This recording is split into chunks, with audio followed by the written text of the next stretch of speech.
Buenas Alonso tardes. Gutiérrez Segura es doctor en matemática en la Universidad Nacional de Trujillo. Tiene estudios de doctorado en informática por la Universidad Politécnica de Valencia, en España. Es magíster en matemática aplicada por la Universidad Nacional de Piura. Magíster en ciencias de la computación por la Universidad de Cantabria, España. Licenciado en matemática por la Universidad Nacional de Trujillo, docente del Departamento de Matemática por la Universidad Nacional de Piura, investigador en inteligencia artificial y también el doctor es investigador RENACIT con CITEC. El doctor nos va a acompañar el día de hoy con la exposición Técnicas de inteligencia artificial orientadas a la medicina. Muchas gracias, doctor, por su participación y los dejamos en sala. Buenas tardes, señores organizadores, asistentes, invitados a este curso. Muy agradecido al Hospital del Niño por esta invitación, la verdad, con el mayor gusto. Y qué mejor que hacerlo a continuación del doctor Segundo Cruz. Me deja como un colchón muy bonito, ¿no? Porque nos ha hablado del razonamiento humano, pero desde el punto de vista del médico. Nos ha hablado de lógica, de proposiciones lógicas, de casos, de probabilidades, de lógica difusa. Muchas de esas cosas acá lo hablaremos, pero desde la otra orilla, ¿no? O sea, él ha hecho desde el punto de vista del médico, en mi caso, como gente que trabaja en el área de inteligencia artificial, pues lo voy a hacer de la otra orilla, ver cómo la inteligencia artificial trata de imitar, simular, ayudar a todo lo que es la medicina, ¿no? En mejorar finalmente lo que es la medicina, el tratamiento al paciente, etcétera, que es el objetivo final de la tecnología. Bien, el contenido de la charla, aquí vamos a hablar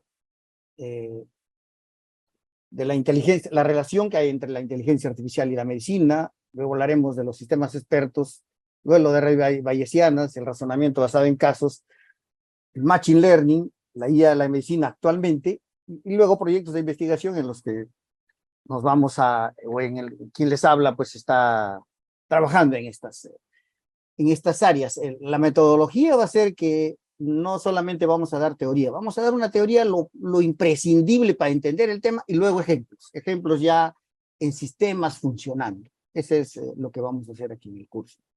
Entonces, creo que no vamos a entrar en el aburrimiento porque vamos a estar viendo cosas funcionando.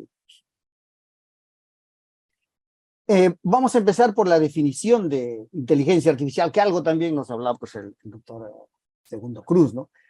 La inteligencia artificial se entiende como tratar de imitar cosas que se ven en el comportamiento humano, ¿no? La capacidad de percibir, razonar, aprender, memorizar y comunicarse en entornos complejos. Hay áreas de la IA que se especializan obviamente en cada uno de estos, ¿no? Por ejemplo, la capacidad de percibir trata de simular a los sentidos, como ya habló el doctor Segundo, por ejemplo, con sensores. Hoy en día hay casi sensores, casi para todo. Ya se pronostica que en el futuro habrá sensores que lograrán imitar inclusive al olfato y al sabor. Hay investigaciones en esto, pero ya, por ejemplo, tratar de simular las texturas, detectar el humo, el frío. Entonces, todo esto ya hay sensores que tratan de imitar, simular este comportamiento humano. La capacidad de razonar, también ya hay áreas como los sistemas expertos, razonamiento basado en casos, que tratan de imitar esta parte de la inteligencia humana. La capacidad de aprender, está el área de aprendizaje automático, del cual también hablaremos. Y la capacidad de memorizar, comunicarse y tomar decisiones. Esa es la definición inteligencia artificial, cuya visión, como toda cosa tiene una visión, la cual aspira, es, pues, digamos, simular o imitar casi en forma ya de casi igual al ser humano. Hay que decir que no hay que preocuparse por esto tanto, ¿no? Cada vez que aparece algo rimbombante o un nuevo tema épico o un mito en el caso de la inteligencia artificial, siempre comienza a hablarse de que va a reemplazar al ser humano, etcétera, ¿no?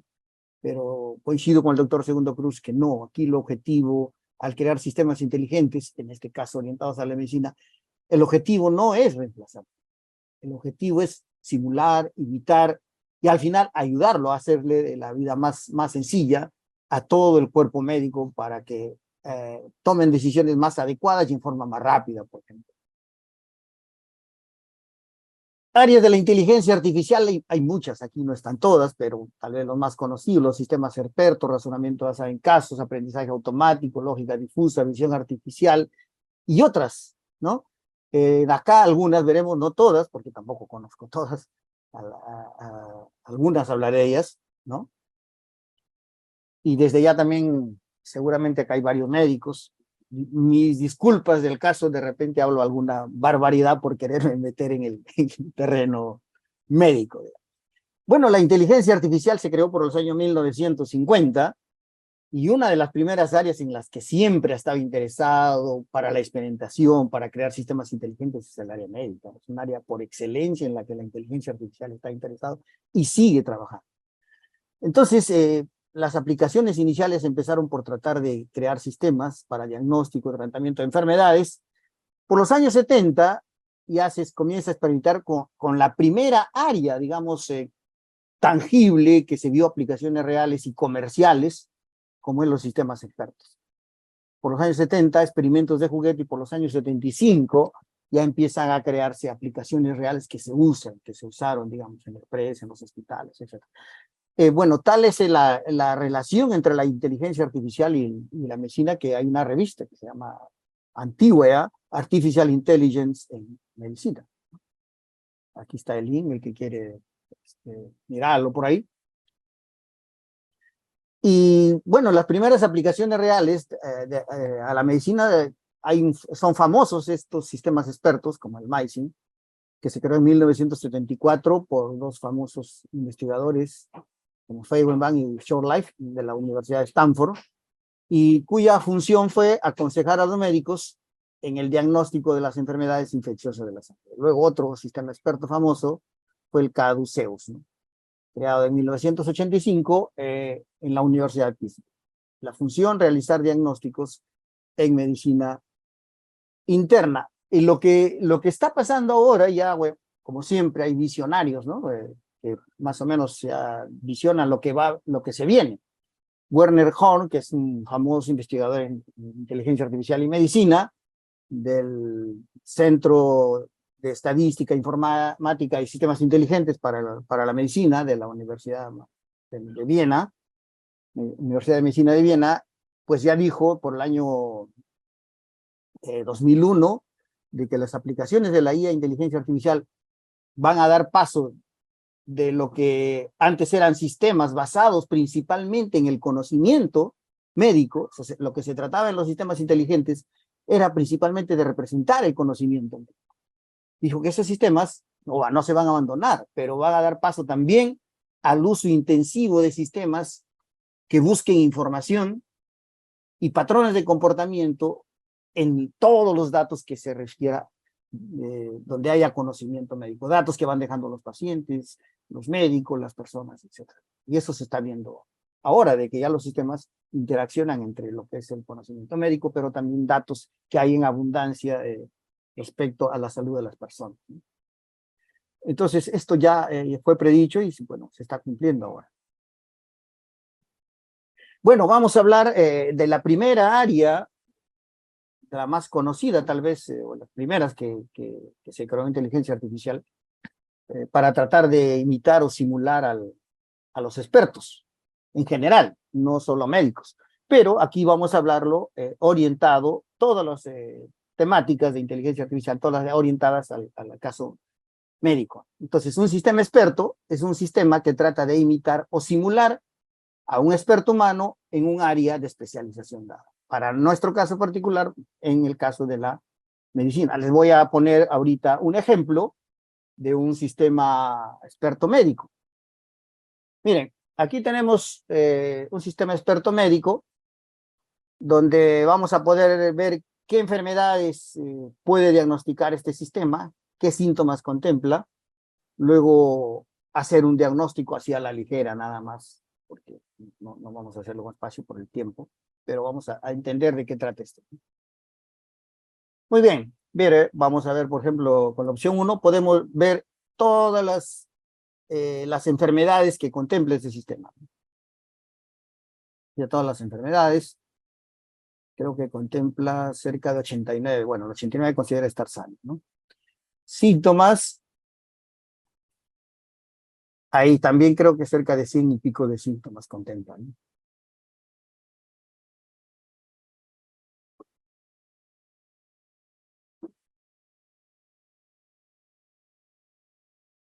Bueno, 130 y pico síntomas. Bueno, vamos a hacer un diagnóstico, por ejemplo.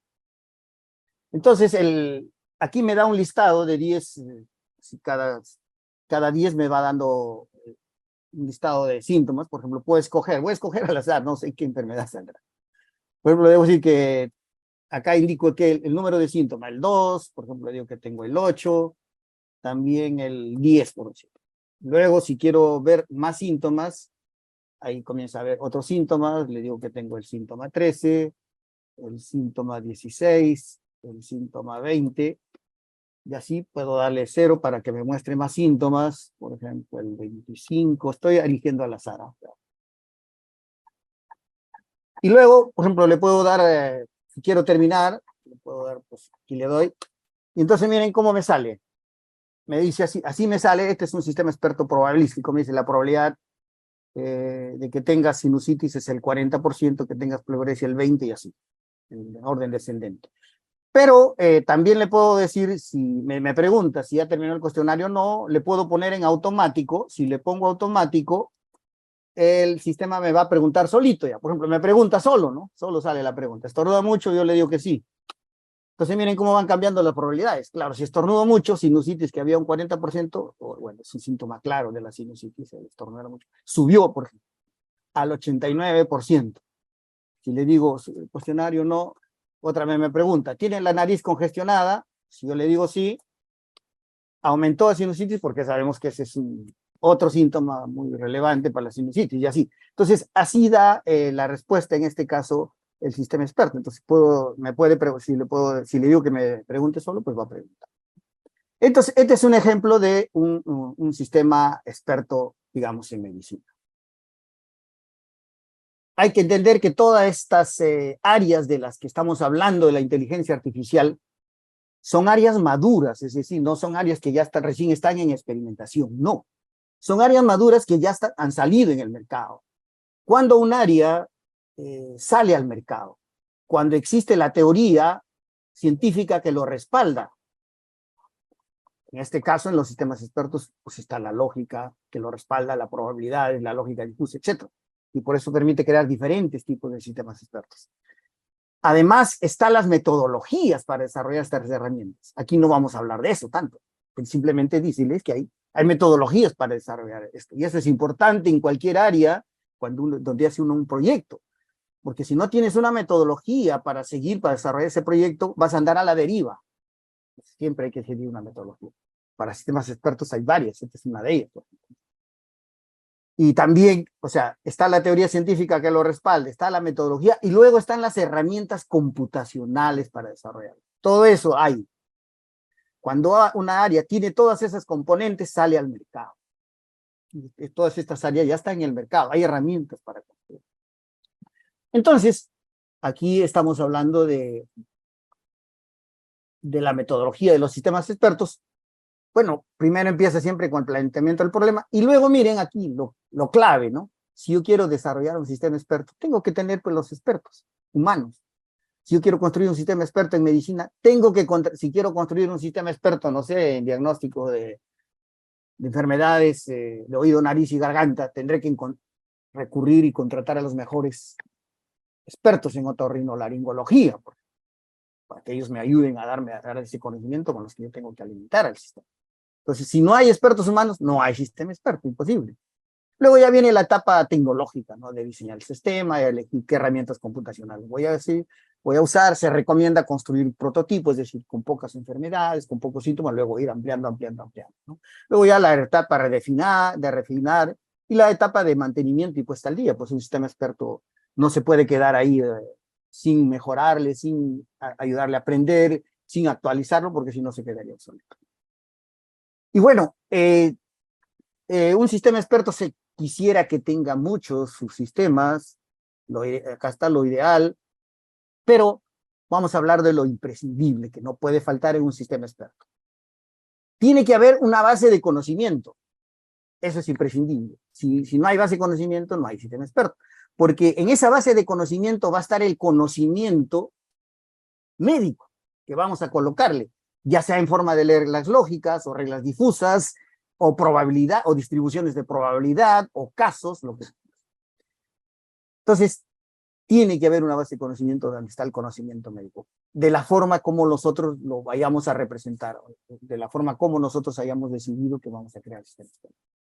Y luego el motor de inferencia, que es el que toma las decisiones, va a ayudar a tomar decisiones, o sea, a tratar de imitar el razonamiento médico. Pues esto es imprescindible, tiene que tener un sistema experto. El sistema experto, por ejemplo, que acabamos de mostrar anteriormente, tiene esas dos cosas. En la base de conocimiento están los síntomas, las enfermedades, y como es un sistema experto basado en probabilidades, pues razona en ese caso con algunos modelos matemáticos probabilísticos, que hablaremos un poco más. Entonces, esto es los componentes imprescindibles de un sistema. Que puede haber otros de que hagamos que el sistema aprenda, pues sí, que puede haber un sistema que controle que el conocimiento que se ingresa no haya incoherencias, ¿no? Porque de repente el médico, hoy un día cogemos conocimiento de un médico, nos da un conocimiento, después nos da otro, y entramos, de repente ese conocimiento que ingresamos entra en contradicción con el otro, entonces hay un subsistema que detecta esas incoherencias, etc. Pero lo imprescindible es lo de...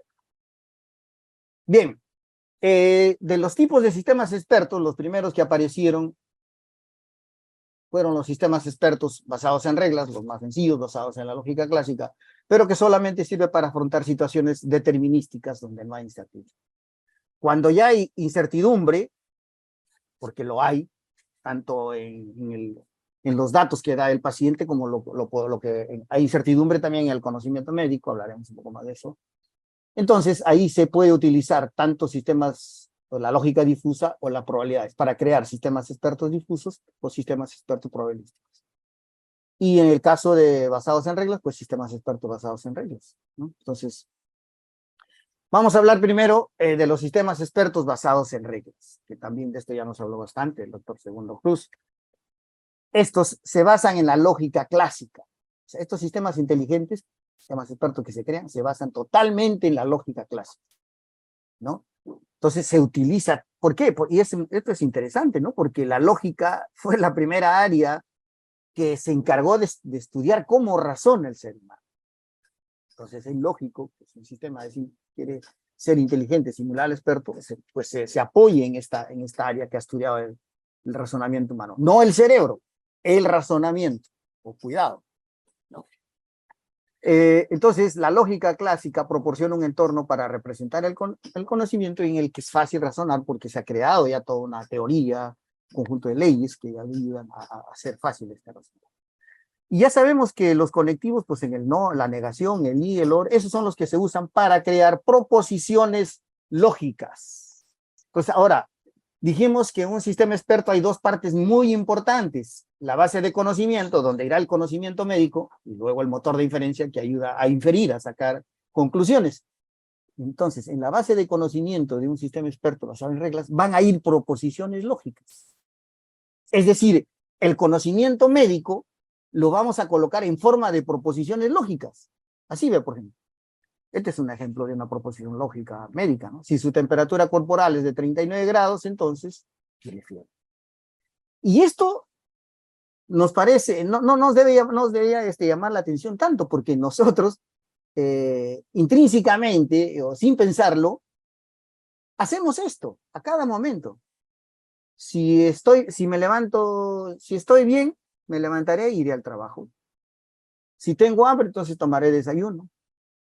Y así, si voy temprano al paradero, pues tomaré el bus y llegaré temprano a casa o al trabajo. Entonces, en cada momento estamos tomando decisiones de esta manera, sí, entonces aquí un ejemplo, aquí hay otra, por ejemplo, una regla que podría ser para diabetes mellitus, ¿no? Si el sexo es femenino, nivel de glucemia mayor de 126, edad menor 40, y una serie de cuestiones médicas, entonces tiene diabetes mellitus tipo 1 con una probabilidad del 96. Entonces, ¿qué podemos decir? Que sí, una de las áreas que permite crear sistemas inteligentes son los sistemas expertos basados en reglas, donde el conocimiento del médico, del experto en medicina, se representa mediante proposiciones lógicas. Eso es. Y luego, ahora sí, si estamos en estos sistemas expertos basados en la lógica, ¿cómo toma decisiones estos sistemas expertos? O sea, obviamente todas estas cosas tienen que estar programadas computacionalmente dentro del sistema. Nosotros no lo vemos, pero estas cosas están adentro, en el programa, en el sistema experto. ¿Cómo toma decisiones? Bueno, hay dos leyes lógicas que nos dicen cómo nosotros razonamos. Y esas son las que se programan en estos sistemas expertos para tomar decisiones. Por ejemplo, imaginemos que tenemos esta regla o esta proposición lógica. Si su temperatura corporal es de 39 grados, entonces tiene fiebre. Una de las leyes lógicas que nos dice cómo razonamos es el modus ponens. Modus ponens dice que si tengo como proposición P implica Q y tengo P, yo puedo concluir Q. ¿Cómo lo podríamos llevar para ver cómo es el razonamiento en un sistema experto médico? Así. La regla es, esta regla es conocimiento médico. Ojo, es un conocimiento médico. Si temperatura corporal es de 39 grados, entonces tiene fiebre. Viene un hecho concreto, esto no es regla, este es un hecho ya que sucede. Una persona, Juan, tiene temperatura corporal de 39. Este es P implica Q. Esto es P. Lo relaciono con el P de acá. Entonces vemos que este P coincide con el de acá. ¿Qué dice modus ponens? Que puedo concluir Q. O sea que Juan tiene fiebre. Juan tiene fiebre. ¿No? Ahora, esa es una forma de razonar. Entonces, los sistemas expertos usan este modus ponens para sacar conclusiones. ¿No? Antes que se me olvide, todos estos sistemas que nosotros vamos a ver hoy día de inteligencia artificial para tratar de imitar, simular al médico y ayudar al médico, todos son sistemas, son considerados sistemas inteligentes. Esa es la diferencia con un sistema de información. Un sistema de información, ¿qué cosa te da? Los datos, pero rápido. En un banco, tú vas, te atienden, toda tu información sale rápido. Cuánto tienes, tu fecha de nacimiento, tu nombre, etcétera, tus transacciones. O sea, todo eso que antes demoraba 3 días cuando uno iba al banco y te anotaban unos tremendos libros ahí todo lo que hacías y después de 3 días te dan tu estado de cuenta. Eso se ha automatizado. Pero son sistemas de información que hacen más rápido, ¿no? Pero no toman decisiones. Todos estos sistemas inteligentes sí toman decisiones. Otra cosa ya es que el experto lo tome esa decisión o lo tome como una ayuda o como una recomendación y que la decisión propiamente ya la tomará el médico. Bueno, en el caso, hay otra ley que se llama modus tollens. Si yo tengo P implica Q y tengo la negación de Q, el modus tollens dice que puedo concluir la negación de P. O sea, si tengo la negación de la conclusión, puedo concluir la negación de la premisa. ¿Cómo lo vemos acá? Por ejemplo, tengo esta regla que, como he dicho, es conocimiento médico, y le doy un hecho. Juan no tiene fiebre. ¿Qué está pasando? Este hecho es una negación de la conclusión. Entonces, yo puedo concluir la negación que me dice acá, que yo puedo concluir la negación de la premisa. O sea, puedo concluir que la temperatura corporal de Juan no es 39. Entonces, miren cómo la lógica clásica tiene las dos cosas que necesita un sistema experto. Cómo representar el conocimiento, mediante proposiciones lógicas, y cómo inferir cosas con las leyes lógicas del modus ponens. Muy bien. Entonces, hemos hablado de los sistemas expertos basados en reglas. Ahora vamos a hablar de los sistemas expertos probabilísticos. ¿Y por qué? ¿Por qué? Porque también nos habló el doctor Segundo Cruz de que hay incertidumbre en el conocimiento, también hay incertidumbre en los hechos. Por decir, en los hechos, va el paciente al médico y el médico le pregunta, ¿te dolió la cabeza? Un poco. ¿Has tenido fiebre? Creo que sí, ¿no? Entonces, hay incertidumbre en los hechos que da el paciente, ¿no? Pero también hay incertidumbre en el conocimiento del médico. ¿Por qué? Porque muchos síntomas pueden estar asociados a varias enfermedades, una fiebre, ¿no? Por ejemplo, puede estar asociado a una infección al estómago o a una gripe. Entonces, por eso muchas veces pues, es natural que el médico a veces se equivoca, porque, como digo, hay incertidumbre en el conocimiento. Entonces, cuando hay incertidumbre en el conocimiento, eso se pueden crear sistemas expertos, pero que contemplen esa incertidumbre. Entonces, ahí surgen los sistemas expertos, basados en probabilidad o también en lógica difusa.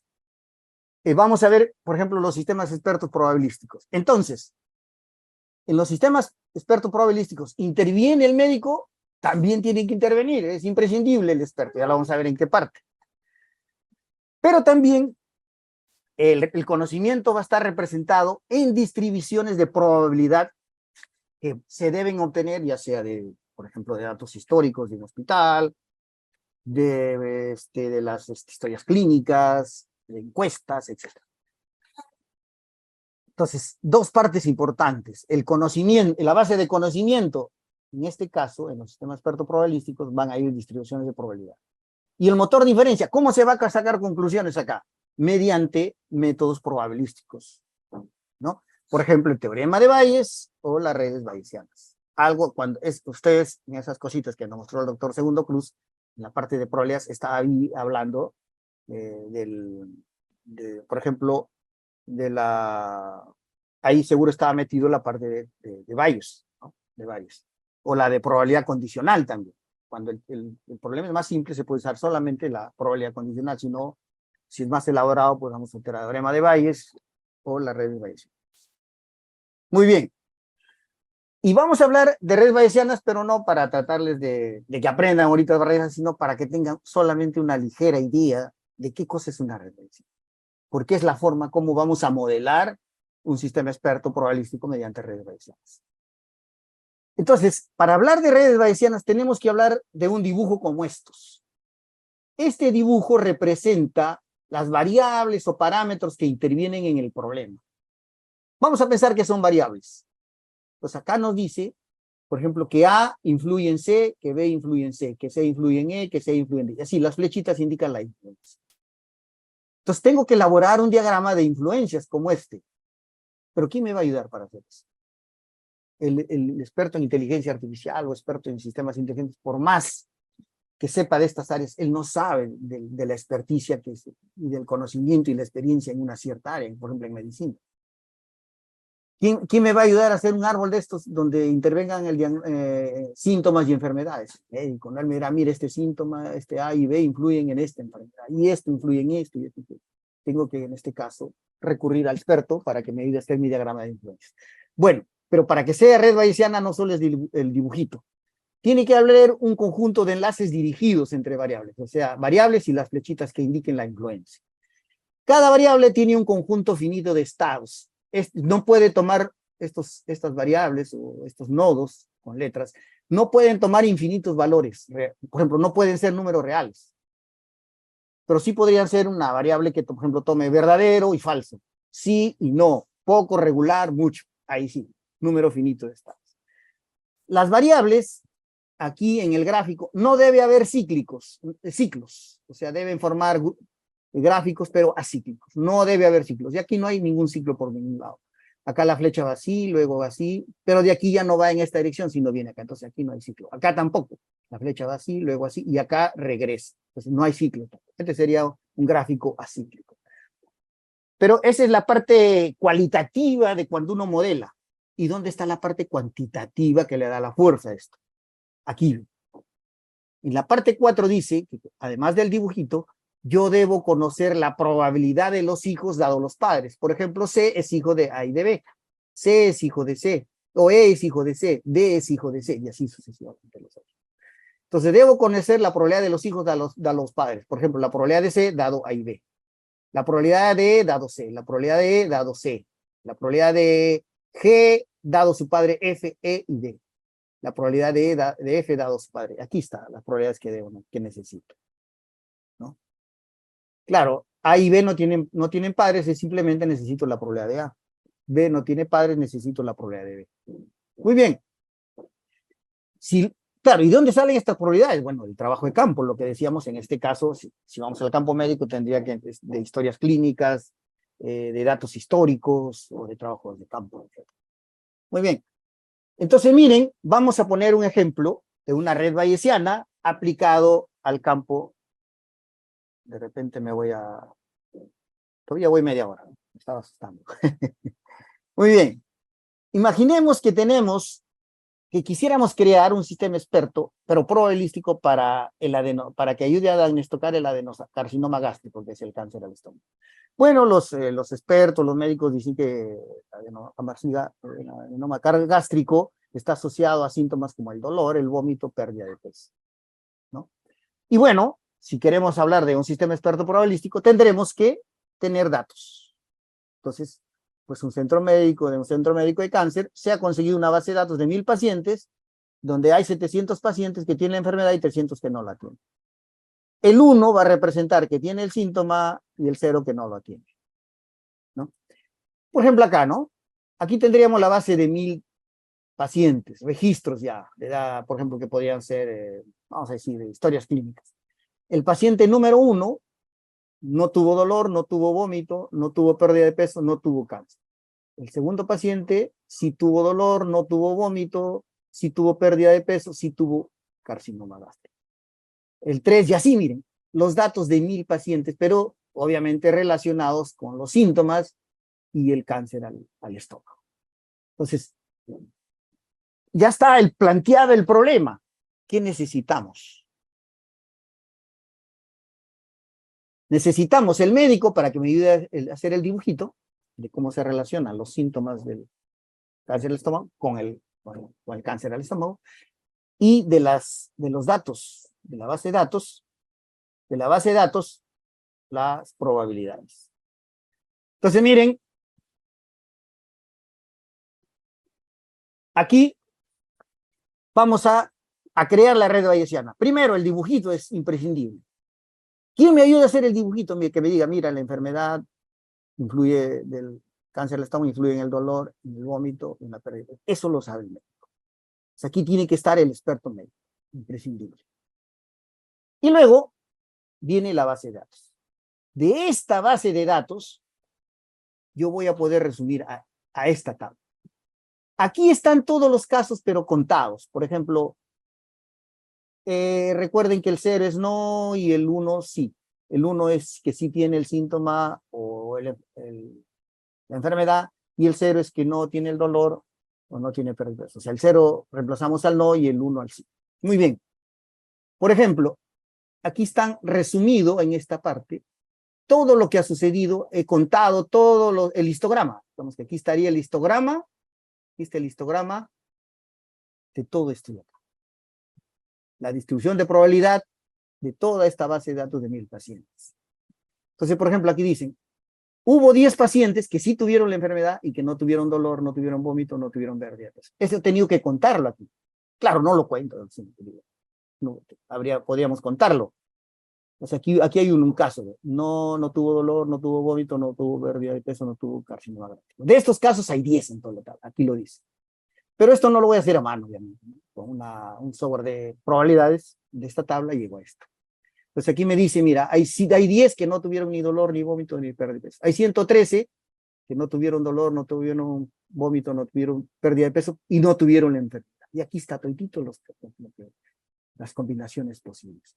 Hubo 220 que sí tuvieron dolor, tuvieron vómito, tuvieron pérdida de peso y sí tuvieron la enfermedad. Y hubo 4 que tuvieron los 3 síntomas, pero no tuvieron, está en esta columna. Muy bien. De esta base de datos, de paréntesis real, pasemos a esta distribución de probabilidad, que se obtenía con software, para hacerlo más fácil, y de aquí obtenemos las probabilidades que me pide la red bayesiana. Porque la red bayesiana me dice que no solo debo tener el dibujo, sino la probabilidad. ¿Cuál es la probabilidad de enfermedad? Aquí está. Ya en los datos dicen que de los 1000 pacientes, el 70% tuvieron la enfermedad y el 30% no. O si no, lo puedo sumar aquí. Aquí debe haber 700 y acá 300. Lo divido entre el total de la muestra, que es 1000, y sale esta probabilidad. Y luego de aquí necesito la probabilidad del dolor dado la enfermedad, la probabilidad del hijo, que es el dolor, dado la enfermedad.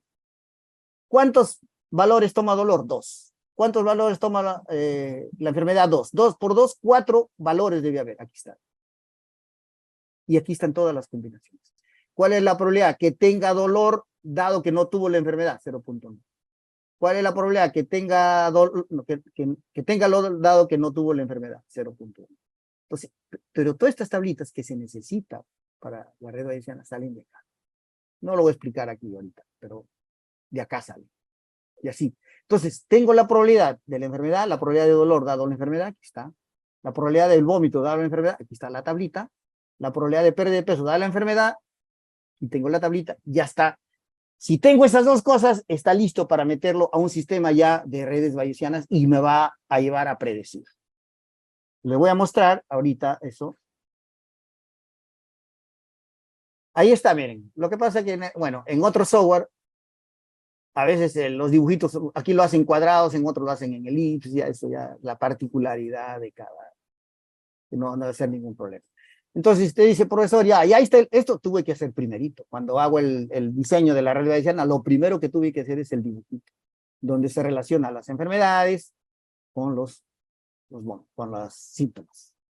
Luego tuve que llenar en cada icono o en cada dibujito, o en cada nodo, tuve que llenar los datos. Por ejemplo, bueno, voy a ponerle aquí en modo... ¿Dónde llené la tablita para la enfermedad? Esta que vemos que se necesitaba. Aquí, miren.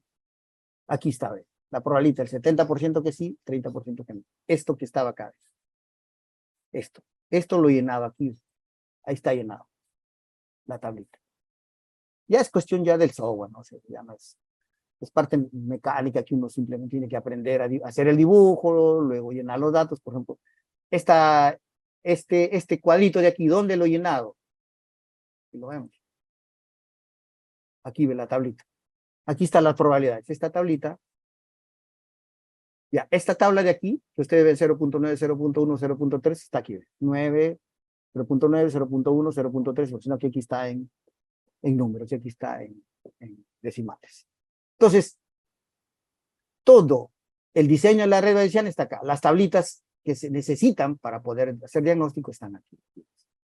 Y ahora sí, vamos a ver, por ejemplo, cómo uno toma decisiones aquí. Entonces, aquí está, le doy a este rayito y ya puedo ir a predecir. Entonces yo le digo, a ver, viene un paciente y le pregunto, ¿tuviste dolor? Me dijo, no. ¿Tuviste vómito? No. ¿Tuviste pérdida de peso? Sí. Miren lo que sale acá. La probabilidad que se haya tenido la enfermedad es el 55.6. La probabilidad que no, el paciente que no tenga es 44.4%. Bueno, puedo hacer otro diagnóstico. A ver, viene un paciente y dice, ¿tuviste dolor? Sí. ¿Tuviste dolor? Sí. ¿Tuviste pérdida de peso? Sí. La probabilidad que sí tenga el cáncer es 98.4 y que no tenga 1.6. Entonces miren cómo las redes bayesianas ayudan a crear sistemas expertos, pero probabilísticos. En este caso aplicado al sector médico. Obviamente, como yo lo he dicho al comienzo, no son ejemplos reales como para ya llevarlo a un hospital, son ejemplos totalmente de juguete, académicos, pero que quieren mostrar cómo se aplica estas áreas en el área médica.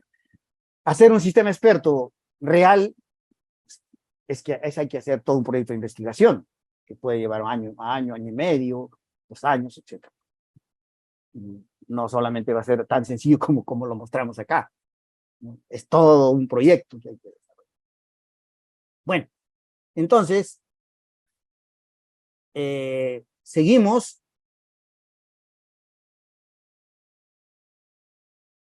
Con otra temática.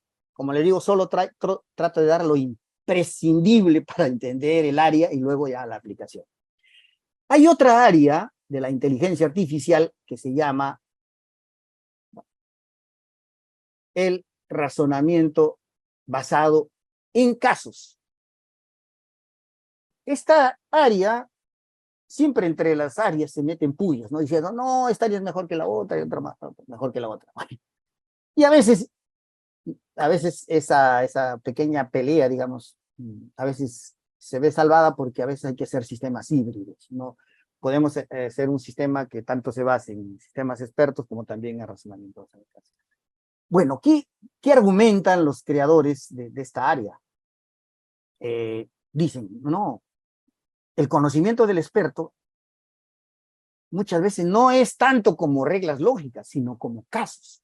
Dicen, por ejemplo, citan al médico, dicen, el médico dice, pensamos que razona mejor de esta manera, o sea, va un nuevo paciente al médico y el médico piensa en alguien en días pasados, en otros casos que resolvió, piensa en qué se parece ese nuevo paciente, lo que está guiando, a otros que él resolvió con éxito. Entonces, vélo como en qué se parece y hace un diagnóstico parecido al nuevo y lo adapta, o si no lo adapta pues a algo que resultó un caso parecido con éxito. Entonces, ese es el fundamento del razonamiento basado en casos. El razonamiento basado en casos dice que uno debe tener una base de casos resueltos con éxito, es lo que dice. O sea, tiene que haber una base de casos resueltos con éxito. Entonces, si viene un nuevo caso, yo busco a los cuales más se parece esto. ¿A cuál se parece más de estos casos? Y en base a eso busco unos cuantos que se parezcan, lo adapto y luego ya hay una solución. Y si la solución es buena, siempre revisando al final un experto, si la solución es buena, pasa a engrosar la base de casos buenos, resueltos.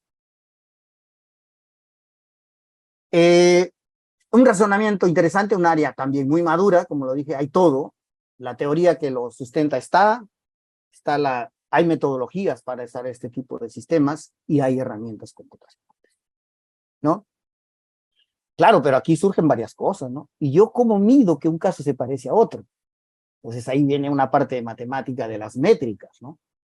Si son números, pues hay métricas para medir cuánto un número se parece a otro. Eso sí es fácil. Por ejemplo, un ejemplo sería la distancia euclidiana, que nos mide como un par de puntos está cerca de otro, ¿no? Pero hay otras distancias, no solo para nosotros nos es común la distancia euclidiana, que es la distancia entre dos puntos, pero hay otras distancias, ¿no? Que se utilizan,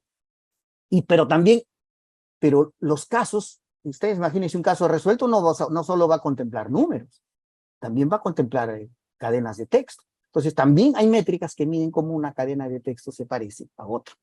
Y en base a eso, entonces, podríamos decir, aquí también, en la base de conocimiento, donde debe haber el conocimiento, ¿qué cosa va a ir en la base de conocimiento de un sistema de razonamiento basado en casos? Van a ir casos resueltos con éxito. Y el motor de inferencia, ¿cómo va a sacar decisiones? Bueno, buscando los casos que más se parecen. ¿Y cómo? Sí, lo que habla también este segundo, ¿no? Similitud. ¿Cómo mido la similitud entre dos casos que se parecen? ¿Cómo mido esa similitud? Si son cadenas o son números, ¿no? Entonces, voy a poner un ejemplo sencillito, como dije, de juguete. Vamos a pensar en esto. Vamos a poner que tengo esta base de datos de casos resueltos con éxito para sospechosos de SIDA. Bueno, vino un paciente y el médico le vio que usa inyectables, para la droga lo usa inyectándose, es heterosexual, padece de hemofilia y él le detectó una sospecha mediana. Vino otro y así, 15, ¿no? 15 registros de 15 pacientes. Usó inyectables, su conducta es heterosexual, sufre de insuficiencia renal y el médico le detectó una sospecha mediana. Otros inyectables, se inyecta, la droga se inyecta, es homosexual, padece hemofilia y el médico le detectó sospecha. Bueno, tenemos aquí el registro de 15 casos resueltos en el caso sospechoso. Entonces, la pregunta es, si viene un caso nuevo, cualquiera, ¿no? A ver, viene el caso y la persona usa inyectables, es bisexual, es hemofilia. ¿Cuál sería su sospecha de SIDA? Pero que lo encuentre el sistema, el sistema de razonamiento basado en casos. Estos son los casos y este es el caso que tiene que resolver. Pues aquí aparecen preguntas. ¿Cuál sería la sospecha de SIDA? ¿A cuál de los casos se parece más? ¿Cómo medir la similitud de con los casos de acá? Entonces, obviamente ahí viene toda la teoría que está detrás de esta área de la inteligencia artificial. Entonces aquí, mire, este es un software se llama FreeCBR, para hacer casos pequeñitos, prototipos ya, si uno quiere crear un sistema de razonamiento basado en casos real, hay que comprar o adquirir herramientas más sofisticadas. También hay libres, mucho más sofisticadas que esta. Entonces, miren, aquí está la base de casos. Entonces yo le digo, acá, le doy un caso nuevo. Entonces aquí me dice, aquí me sale para que yo debo indicar, ¿no? Entonces yo por ejemplo, de acuerdo a lo que habíamos dicho acá, el caso es inyectables, bisexual y hemofilia. En drogas, vamos a ponerle que es inyectables. Pues aquí yo puedo escoger si quiero que respete estrictamente. Si yo le digo que respete estrictamente, me va a buscar casos en los que las drogas sean inyectables. Si le pongo FUSI, significa que podría buscar un parecido. Son inyectables, algo que se parezca más a inyectables. En el caso de conducta sexual, dijimos que era bisexual. Vamos a ponerle estricto, por ejemplo. Y en padecimiento dijimos que era hemofílica. Ya. Entonces yo quiero que me responda. Si yo le digo, mira, tengo este caso. En base a lo que tú tienes, el caso resuelto, ¿cuál sería la sospecha de SIDA para este paciente? Y le voy a aceptar. Y él me dice, miren, me dicen, yo te doy estos dos casos. Esta es la sospecha de SIDA, con una confianza del 100%. Pero aquí, ya. ¿Por qué me salió aquí dos respuestas? Porque aquí le puse FUSI, o sea, que podría acercar una a otra. Luego, si yo le pongo estricto, ahí sí ya me saca una sola respuesta. Ahí está. Miren, entonces me dice, mira, tú me estás dando un caso nuevo, inyectables, bisexual, hemofilia, yo te respondo que para ese la sospecha va a ser alta, en base a casos resueltos. Entonces, eso es el razonamiento basado en casos. Otra área de mucha investigación en la inteligencia artificial, en este caso, aplicado al campo médico. Si uno busca en Internet aplicaciones del razonamiento basado en casos al área médica, va a encontrar muchísimos artículos. Muy buenos artículos de gente que ha creado sistemas de razonamiento basado en casos aplicados al campo médico. Claro, y lo que yo les hablaba, ¿no? Esto no lo vamos a tocar tanto, pero ¿cómo mido cómo dos casos se parecen? Tengo dos casos. Aquí lo estoy formalmente, ¿no? Cada caso tiene atributos, varios atributos, y en caso dos también. ¿Cómo yo mido la similitud entre esos casos? Entonces, dependiendo si los atributos son numéricos, pues hay la distancia Manhattan, la distancia de Euclides, de Minkowski, pero también si los atributos son cadenas de texto, hay otras métricas, ¿no? Que miden la similitud. Muy bien. He terminado con otra área de la inteligencia artificial tratando de orientarlo al campo médico. Y pasamos a otra área que está mucho más de moda, mucho más en boga, el machine learning, ¿no? O aprendizaje automático. Para no darle tanta vuelta su definición, podríamos decir, el machine learning es un área de la inteligencia artificial que lo que obtiene son modelos y conocimiento no explícito a partir de base de datos. O sea, cuando dice no explícito significa que no lo puedo ver a simple vista. Y cuando digo a partir de base de datos, no estoy especificando qué tipo de base de datos. Podría ser base de datos alfanuméricos, o sea, donde hay textos y números, o podrían ser imágenes. Ahí, por ejemplo, no voy a hablar de imágenes porque ya he visto charlas donde han hablado, por ejemplo, cómo se aplica ahora la inteligencia artificial, el deep learning, para ayudar a clasificar imágenes de radiografías, de COVID, etcétera, etcétera.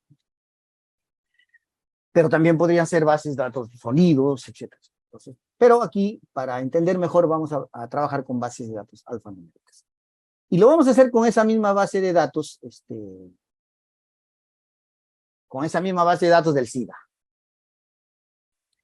Supongamos que tenemos esta base de datos del SIDA que estoy hablando, Y entonces, yo quisiera mirar en la base de datos y tratar de extraer algún conocimiento que hay ahí. Seguramente que si nos ponemos a mirarlo con detalle y un buen ratito, sí vamos a encontrar cosas ahí, relaciones, patrones de comportamiento o reglas u otras cosas que se desprendan de esa base de datos. Entonces, para abreviar, por ejemplo, miren aquí, ven, si el uso de drogas es ninguna, tengo aquí cuatro pacientes que el uso de drogas no usa drogas, ninguno. Estos cuatro, si el uso de drogas es ninguna, la sospecha aquí de todos es remota. O sea, no interesando la conducta sexual ni el tipo de padecimiento. Si aquí veo que el uso de drogas es ninguna, inmediatamente yo podría decir que la sospecha es remota. Es decir, yo de ahí puedo deducir una regla lógica. Ahí está, miren, en esos cuatro últimos registros de cuatro pacientes. Repito, si el uso de drogas es ninguna, la sospecha es remota. Entonces yo podría inferir una regla como esta, ¿no? Una regla lógica como esta. Si el uso de drogas es ninguna, entonces la sospecha de SIDA es remota. Eso quiere decir que si yo tengo una base de datos, yo poniéndome a mirar con detalle, con paciencia, podría inferir de ahí reglas lógicas. Claro, pero eso lo puedo hacer en una base de datos pequeñita. Imagínense ustedes en bases de datos que hoy hay 5.000, 10.000 registros, 20.000. Eso es inhumanamente imposible. No va a haber un humano que sea capaz de revisar, de encontrar ese conocimiento, esas relaciones lógicas en tremendas bases de datos.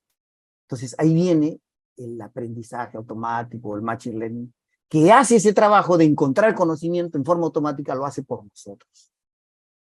A veces yo prefiero dar ejemplos sencillos porque a veces si vamos a la definición como que marea un poco. Entonces, la pregunta sería así. Esta regla que lo hemos visto nosotros, si uso drogas en ninguna, entonces sospecha de SIDA remota. Esta regla anterior, ¿lo puede encontrar un algoritmo de aprendizaje automático? La respuesta es sí. Aquí lo están viendo. El algoritmo encontró, le di la base de datos y encontró que si el uso de drogas es ninguna, la sospecha es remota. Y no solo eso, encontró más cosas. Dice, lo que está diciendo aquí, que el conocimiento de esa base de datos se resume en estas, aquí hay 5 reglas. Pero lo vamos a hacer mejor con el software. Para que esto se ve más bonito, se aprecia mejor, se valora más, ¿no? Miren, aquí voy a cargar la base de datos, esa del SIDA, y voy a Explorer. ¿Cuántos algoritmos hay de Machine Learning para obtener conocimiento y modelos? En las muchos. Uno tiene que elegir varios, ¿no? Si voy a obtener conocimiento y modelos, aplico varios y de eso me quedo con el que me dé más porcentaje de confianza. Pues vamos a cargar aquí Open File, voy a cargar ese archivo, lo tengo por aquí. Modelos, hay muchos, yo puedo aplicar alguno. Un árbol de decisión, que no le gusta mucho hacer. Bueno, vamos a ver, ahí está. Aquí puedo visualizar el algoritmo de Machine Learning, especialista en árboles, me ha encontrado este árbol de decisión a partir de esa base de datos. Y cada rama, ustedes ven, es una regla lógica. Por ejemplo, esta rama dice, si el uso de drogas es ninguna, entonces la sospecha es ninguna. Esa es una que ha encontrado el algoritmo en forma automática, ¿no? Nosotros no hemos programado nada, simplemente cargamos la base de datos, le dimos a aplicar el algoritmo de Machine Learning y ya está. Pero ha encontrado más cosas, más conocimiento. Dice, si el uso de drogas es pastillas, cigarros y padece de hemofilia, entonces la sospecha es mediana. Si el uso de drogas es pastillas, cigarros y padece insuficiencia renal, entonces la sospecha es remota. Pues por aquí hay 3 reglas y por acá hay 4. O sea, el mensaje que nos dice es que el conocimiento de toda esa base de datos, yo lo puedo resumir en 5 reglas lógicas. Si el uso de drogas es inyectable, si padece hemofilia, entonces la sospecha es alta. Si el uso de drogas es inyectable, si padece insuficiencia renal, bueno, en principio estos árboles son determinísticos. Por eso, segundo, pues decía, sí, bueno, dado que en la cuestión médica y en otras áreas hay mucha incertidumbre, a veces hay que agregarle más cosas. Ahora también hay Machine Learning difuso. O sea que ya hay árboles de decisiones también difusos. Entonces, ya se contempla la incertidumbre que pueda existir en el campo. Entonces, miren, Este es el árbol, ya les dije que cada rama del árbol conduce a una regla lógica, y aquí están, ¿ves? Las reglas, aquí están. En especial esta, que nosotros lo habíamos mirado, que si el uso de drogas es ninguna regla.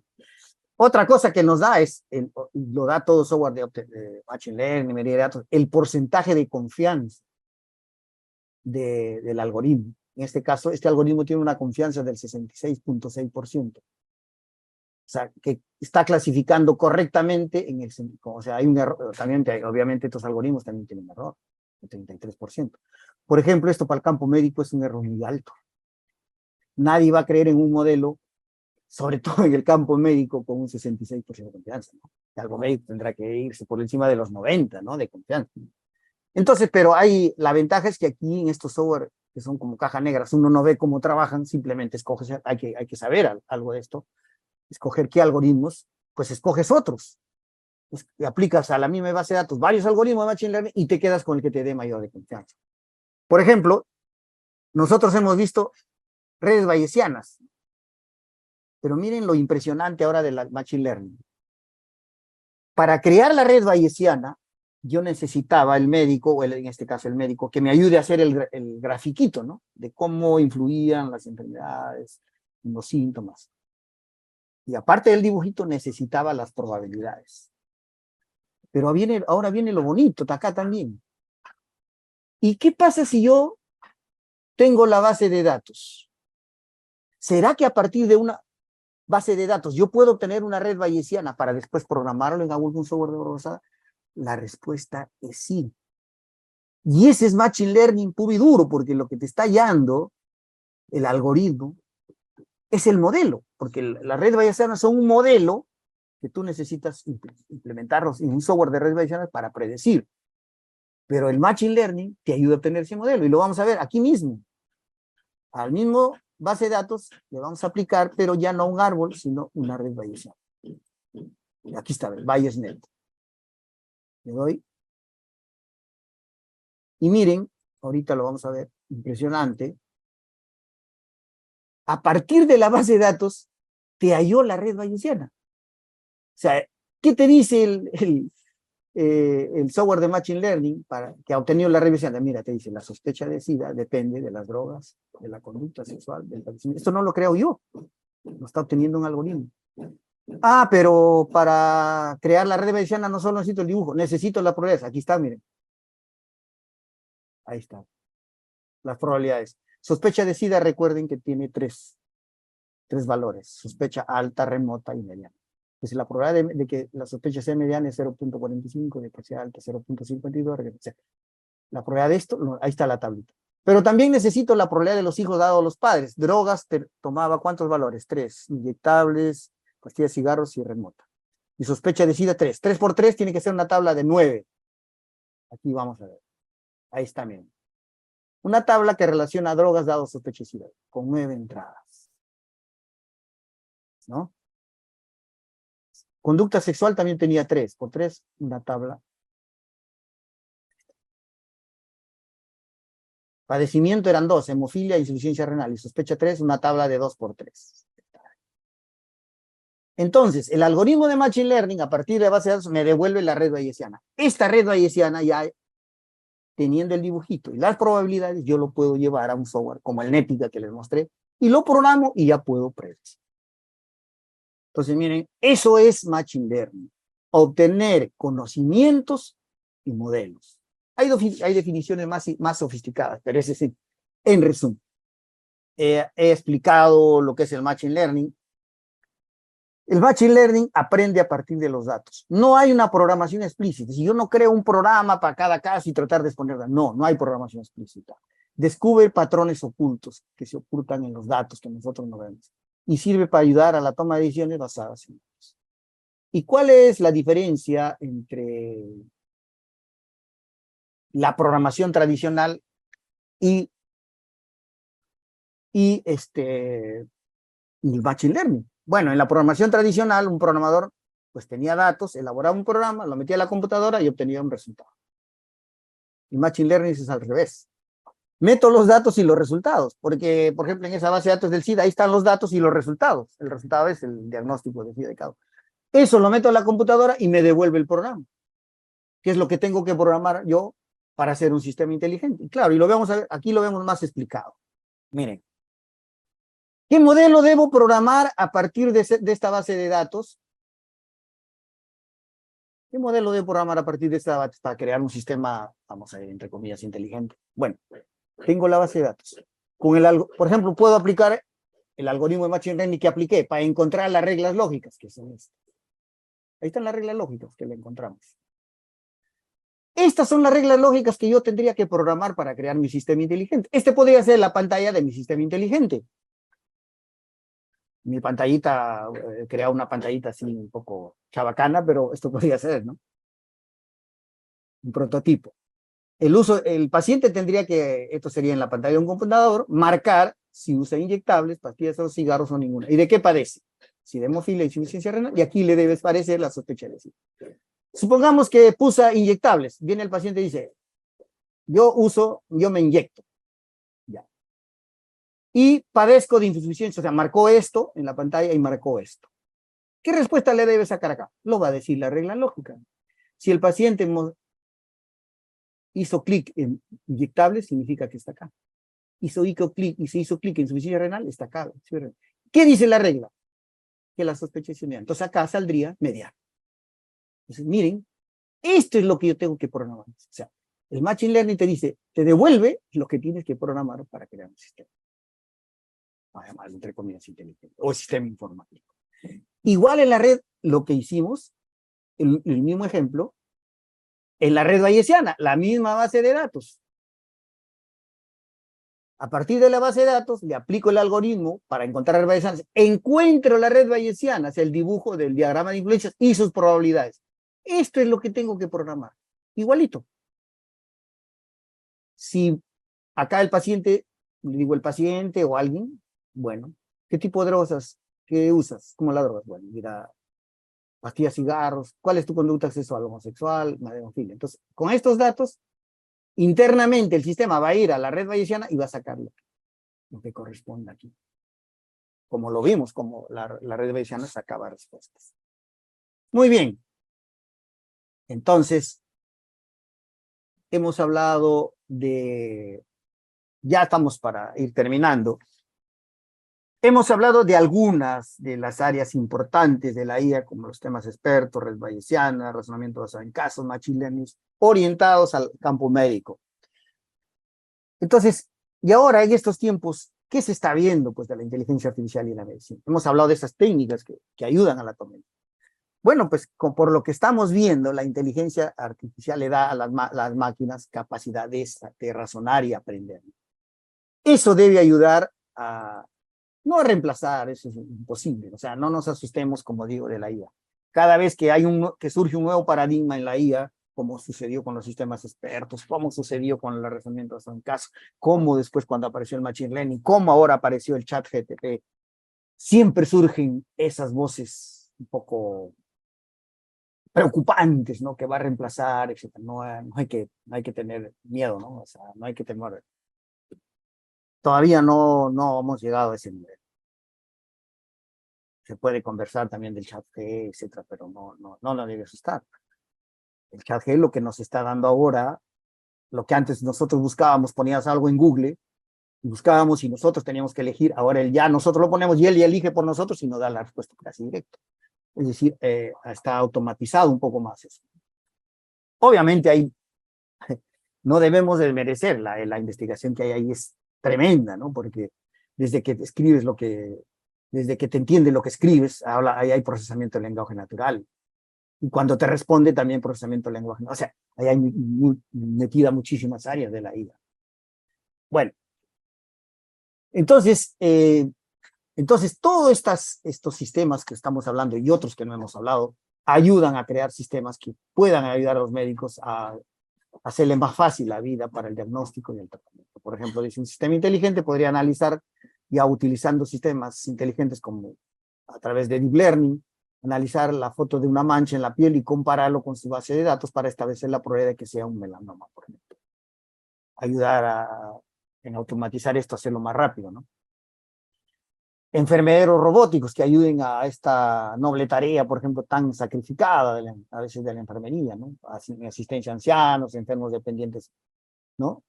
Por ejemplo, esto ya se está trabajando, posiblemente en el futuro lo veamos, ya se han desarrollado, dice, mascotas robóticas con fines terapéuticos, por ejemplo, para ayudar a los pacientes de Alzheimer, aliviar la carga de los médicos, hacerle más fácil la prueba de análisis, la radiografía, las tomografías, ¿no? Para hacerlo en forma más rápida y precisa. Y esto puede ser ayudado por sistemas inteligentes. Hay obviamente unas más áreas médicas, unas más que otras, en la que la cantidad de datos pues, puede abrumar para hacer un buen diagnóstico, una buena decisión. Entonces ahí podrían ayudar también. Y ni hablar en el desarrollo de fármacos. El desarrollo de fármacos pues lleva mucho tiempo crearlos, ¿no? Entonces la IA puede ayudar a reducir en meses y en años esta creación de nuevos fármacos. Y por ejemplo también la IA podría ayudar a crear programas inteligentes tratando de eliminar la necesidad de experimentación animal, porque siempre en nuevas vacunas siempre se empieza por ahí la experimentación. Y eso es muy criticado, entonces en eso también, con simuladores inteligentes, tal vez la IA podría ayudar en esto. Y ahora quiero conversarle un poquito de qué proyectos tenemos en camino para trabajar en esta área de la IA con el área médica. Bueno, en febrero hubo un concurso de proyectos y juntos con el doctor Simic Peralta Mirko, un gran investigador de la UPC, hemos elaborado un proyecto entre las dos universidades, la Universidad Peruana Cayetano Heredia y la Universidad Nacional de Piura. El proyecto se llama Construcción y Evaluación de un microscopio sin lentes acoplado a un algoritmo de inteligencia artificial para facilitar y automatizar el diagnóstico de tuberculosis y la determinación de resistencia a drogas. Para no complicar mucho, la idea es crear un sistema inteligente basado en Deep Learning para hacer el diagnóstico de pacientes con tuberculosis en base a imágenes de alta resolución del esputo, ¿no? Ya no hacerlo con microscopios electrónicos, que a veces demoran mucho, son costosos, etcétera, sino hacerlo en forma automatizada con Deep Learning, prescindiendo del microscopio, ¿no? Ese es un gran proyecto, ojalá ganemos, se concursó en febrero, estamos a la espera de los resultados, es un proyecto multidisciplinario en el área de salud, ubicado en el área de biotecnología industrial. Otro proyecto este es en el área, presentamos un proyecto en el concurso de proyectos de desarrollo tecnológico, porque al final aquí va a haber un aparato, finalmente un sistema que se debe desarrollar y así debe terminar el proyecto. Luego también ustedes saben que hay concurso de proyectos de investigación básica, aplicada, desarrollo tecnológico. También juntos con la Universidad Nacional de Trujillo presentamos un proyecto, no en el campo médico, pero sí relacionado con el sector salud, ¿no? ¿Cuál es la idea? La idea es crear un modelo, bueno, de ruteo de vehículos. ¿Qué es ruteo de vehículos? No voy a... La aplicación es muy sencilla. Imaginemos cualquier empresa de embotelladora de cerveza, de gaseosas. Por ejemplo, por decir, Casinelli, tiene su depósito, y de ese depósito tiene que enviar camiones para que repartan a los clientes. El reparto no se hace al azar.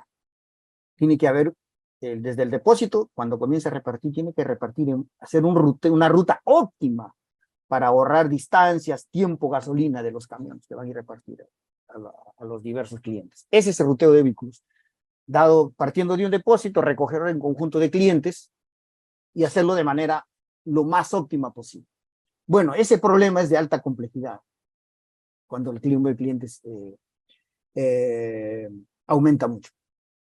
No pueden ser resueltos con algoritmos clásicos de la matemática. Entonces hay que buscar metaheurísticas y heurísticas, también de las que habló, por ejemplo, Segundo, para que resuelvan, tratar en forma óptima este ruteo. En este caso nosotros lo pretendemos hacer, ¿para qué? Ustedes, por ejemplo, saben que hay muchos pacientes que por su edad o por incapacidad no pueden asistir al hospital. Entonces, ellos pueden indicar la ventana de tiempo, que se llama ventana de tiempo, la hora en que del hospital podrían ir a atenderlos, ya sea colocarles una ampolla o hacerles un diagnóstico o atenderlos, etcétera, dependiendo del nivel de gravedad y también a recolectar residuos que degradan. Entonces, la idea es buscar estudiar modelos que hagan el mejor ruteo posible, que sirvan, pero para el caso hospitalario, que arme la mejor ruta. No solo eso, sino que determine también, hay más cosas metidas, qué es lo mejor para el paciente, si debe ir un médico, si debe ir un técnico, solo una enfermera, etc. Diversas cosas que se contemplan en este sistema. Esto lo hemos presentado entre la Universidad Nacional de Trujillo, Universidad Nacional de Piura, proyecto multidisciplinario, el área del sector salud, pero está más relacionado también con computación y ciencia de la información. Esperamos también la respuesta, estamos esperando la respuesta y esperamos ganar para seguir trabajando en estos proyectos. Esto es inteligencia artificial, sino que no hemos hablado obviamente de las metaheurísticas, como los algoritmos genéticos, las colonias de hormigas. ¿Por qué? Porque es otra área de la IA que está enfocado más a otros tipos de problemas que necesariamente el área médica. Bien, muchas gracias a todos por su paciencia. Ya creo que me está pasado del... creo que 15 minutos me he pasado. Agradezco su paciencia de los organizadores. Muchas gracias, doctor Flavio. No se preocupe, es un tema interesante y también un tema extenso, así que aquí más bien tengo varias preguntas y Sí. vamos a atenderlas directamente. A ver. Vamos a empezar. Dice, para el doctor Flavio. Buenas tardes. ¿Cómo actuar con el sesgo de errores? Un mal diagnóstico, tratamiento médico de la base de casos, donde la inteligencia artificial autoaprende para ser aplicado en los casos semejantes. Siempre, a ver, es ideal que en la base de datos se tenga proporcionalidad en las salidas, o sea, en la variable de salida, ¿no? Por ejemplo, si yo voy a tomar trabajar con diabetes, lo ideal es que tenga un 50% de datos donde la salida sea que sí tiene diabetes y un 50% no. Pero eso es lo ideal. Con eso los modelos serían muy bonitos los que saldrían. Pero la realidad no es así. La realidad es como es. Pues van a ser sesgados. Por ejemplo, en el caso del SIDA, ¿no? Yo puedo tener 100,000 pacientes. Una vez estaban experimentando con una base de datos de Estados Unidos, de 100,000 pacientes sospechosos de SIDA o de que tenían SIDA, solo el 3% fallecían, ¿no? Entonces, de las 100 bases de datos, si tú tienes 100 datos, 97 tienen COVID, pero no han fallecido, y solo 3 sí fallecieron. Entonces, tu base de datos, si tú vas a crear modelos de inteligencia artificial inteligentes, aparte ya tu modelo va a estar sesgado. Entonces, hay técnicas propias también, estudios, modelos para controlar ese sesgo. Controlar ese sesgo que se da cuando uno obtiene modelos inteligentes. Ojo, lo estoy hablando yo desde el punto de vista de los modelos inteligentes, que hay formas de controlar ese sesgo que siempre se va a dar, o que va a estar presente. Muchas gracias, doctor. Tenemos otra pregunta.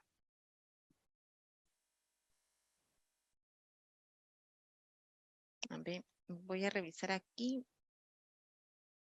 ¿Cómo afrontar el problema de sobremuestreo en las datas que utilizamos para Machine Learning? Por ejemplo, si tenemos una muestra variable resultado que el 70% sea positivo y el 30% negativo, ¿el algoritmo aprenderá correctamente al ingresar nuevos valores? Eso es justamente lo que hablábamos también, ¿no? Siempre lo ideal es que se busque la proporcionalidad. 50% si fueran 2 valores de salida, si fueran 3, 35, 35, 30, por ahí. Es lo ideal, pero si no, ya tendría que usarse métodos y técnicas apropiadas para disminuir el sesgo. Muchas gracias, doctor. Buenas tardes. Una consulta. ¿En Machine Learning se permiten variables dicotómicas y cualitativas o también de tipo cuantitativas? Sí, bueno, la verdad que yo no he querido incidir en muchas cuestiones técnicas porque aquí hay un público variado, pero hay que decir que el Machine Learning se divide en 2 grandes áreas, ¿no? El área de de modelos de clasificación donde las variables de salida son cualitativas. O sea, podrían ser dicotómicas o de más de 2. Entonces, es un área que tiene sus propios métodos y algoritmos para obtener modelos y conocimiento a partir de bases de datos donde la variable de salida es cualitativa. O sea, son modelos de clasificación que se llaman. Por ejemplo, los ejemplos que yo he visto aquí, todos son de clasificación, porque la variable de salida que ustedes veían eran cualitativas. Pero también está la otra gran área del Machine Learning, que es el área de la regresión. Entonces aquí, cuando tienes una base de datos donde tu salida es cuantitativa, o sea, numérica, entonces ahí utilizas modelos propios para modelos de regresión.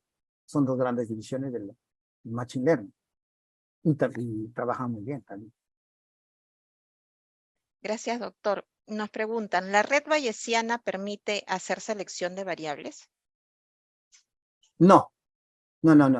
En la red bayesiana ya tú le das la base de datos ya con tus variables que tú creas, que tú has elegido ya. O sea, la base de datos ya entra. No, hay otros modelos de Machine Learning en la que de una gran abanico de variables tú te ayuda a elegir las más adecuadas para que sean tus variables de entrada y tu variable de salida. Sí. Pero no, la red bayesiana no es para eso. Doctor, O sea, tengo que haber hecho el trabajo previo ya de elegir las variables adecuadas, sí. Gracias, doctor. ¿Recomendaría algún lenguaje de programación como Python o Java para interactuar con una base de datos bien estructurada y determinar ciertos pronósticos?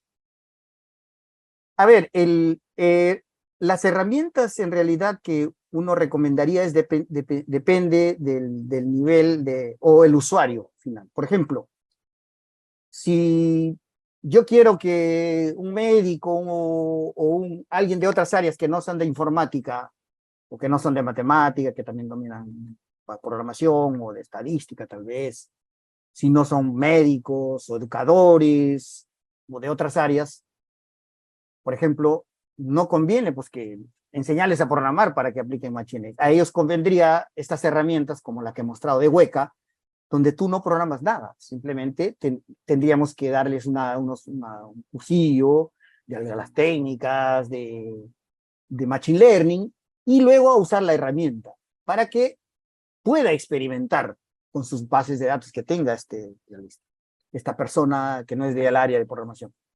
Entonces, para ellos esto, pero para la gente, para hacer trabajos más sofisticados, donde puedo meter más la mano para encontrar más cosas, ya puedo utilizar, por ejemplo, Python, que está muy de moda, o el lenguaje R, que trae muchas librerías de Machine Learning.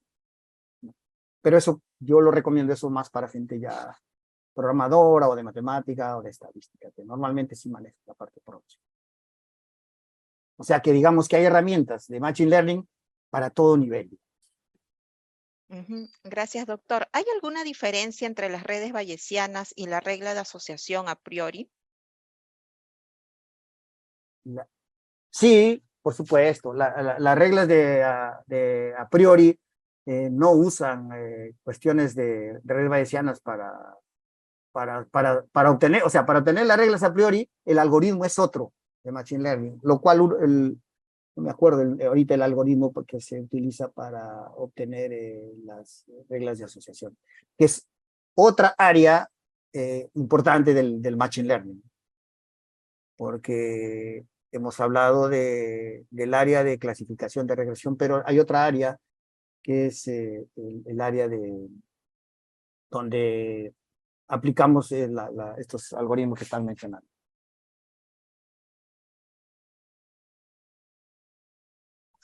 Doctor, unas últimas preguntas. Agradezco que nos siga No, acompañando. no hay problema, yo encantado. Gracias, doctor. El doctor Carlos Salva nos pregunta, en medicina hay espacios diferenciados para toma de decisiones. Uno es el escenario clínico, donde se toman decisiones sobre diagnósticos, tratamiento, y luego está un escenario público, donde se toman decisiones para el colectivo, por ejemplo, guías, normas o políticas públicas. Nos ha señalado la inteligencia artificial para el primero, para el caso de decisiones sobre diagnósticos y tratamiento, pero ¿nos podría señalar si también se aplicaría para el segundo escenario, en el caso donde se utiliza para decisiones para un colectivo, ¿no? Por ejemplo, guías, normas o políticas públicas. ¿Podríamos utilizar la inteligencia artificial para el escenario de políticas públicas? Sí, definitivamente, ¿no? Aquí, bueno, yo le he orientado al campo más específico del diagnóstico, pero sí, o sea, se puede crear sistemas inteligentes para otro tipo de parte administrativa o parte de gestión también, ¿no? Definitivamente sí, ¿no? Así como yo mostré ese proyecto que no tiene que ver con medicina, pero que tiene que ver con salud, de tratar de encontrar modelos para atender mejor al paciente en su casa, ¿no? Definitivamente sí. Doctor, una pregunta. ¿Qué Sí, relación tiene el Machine Learning y el Deep Learning con la Estrategia Nacional de Inteligencia Artificial? bueno, esto voy a tratar de explicarlo de manera sencilla. El Machine Learning es el área inicial. El Deep Learning es como una etapa superior del, del, del Machine Learning. En el, en el, en el Machine Learning, para que el modelo aprenda, yo tengo que darle todo armado en la base de datos para que el sistema o los algoritmos de Machine Learning aprendan. Por decir, un ejemplo, ¿no? Si yo quiero crear un sistema para que reconozca animales, diferentes animales, en el Machine Learning yo tendría que explicarle cómo es para que reconozca cada animal. Por si quiero que reconozca aves, pues le diré, mira, tiene dos patas, tiene plumas. Tengo que indicarle eso. También, por ejemplo, si quiero que reconozca un mamífero, pues tendré que indicarle que tiene cuatro patas, etcétera, etcétera. O sea, yo tengo que indicarle en el Machine Learning cómo es que tengo que ayudarle para que reconozca o aprenda. El Deep Learning es una etapa muy superior del Machine Learning. Ahí, imagínate, yo quiero que aprenda a reconocer animales en el Deep Learning. Yo no le digo nada a la algoritmo. Simplemente le tengo que dar, no sé, unas 200 fotografías de ratones, 200 de elefantes, 200 de papagayos, 200 de cada animal. Le doy 200 y él aprende solito. Yo no le instruyo nada. El Deep Learning realmente es impresionante porque solito aprende a encontrar las características de los objetos. El Machine Learning no, uno tiene que darle qué características es para que sea tal o cual cosa. El Deep Learning solito, el aprendizaje de las características lo hace solo. Por eso es impresionante, ¿no? Y eso se usa mucho, por ejemplo, en imágenes. Ahora, si vamos al fundamento teórico de ambos, bueno, una de las áreas de las técnicas del Machine Learning es las redes neuronales. Y las redes neuronales son la base del Deep Learning. Es como decir, el Deep Learning son redes neuronales, pero mucho más sofisticadas que las clásicas que normalmente se ha estudiado. La diferencia es que el Machine Learning pues no requiere muchos ejemplos, muchos casos resueltos. Con pocos trabaja. El Deep Learning no. Si yo quiero que aprenda el Deep Learning, tengo que darle cantidad de información. Si son imágenes, miles de imágenes. O sea, y supercomputadoras también. O sea, requiere mucho más, digamos, casos o ejemplos resueltos y también más máquina que el Machine Learning. Muchas gracias, doctor Flavio. Agradecemos su participación el día de hoy. Y bueno, algunas preguntas han quedado. Voy a recoger algunas y se las voy a enviar, doctor, por correo para ver si nos ayuda respondiendo y luego las voy a compartir en los grupos de WhatsApp. De esa forma vamos a poder atender las Ya me consultas despeiné. y hay un doctor, bueno, que acá aparece como asistente anónimo que nos ha enviado varios, acá veo texto en lenguaje de programación. Le pido por favor que me lo envíe por correo para poder enviar la pregunta al doctor. Gracias, doctor Flavio.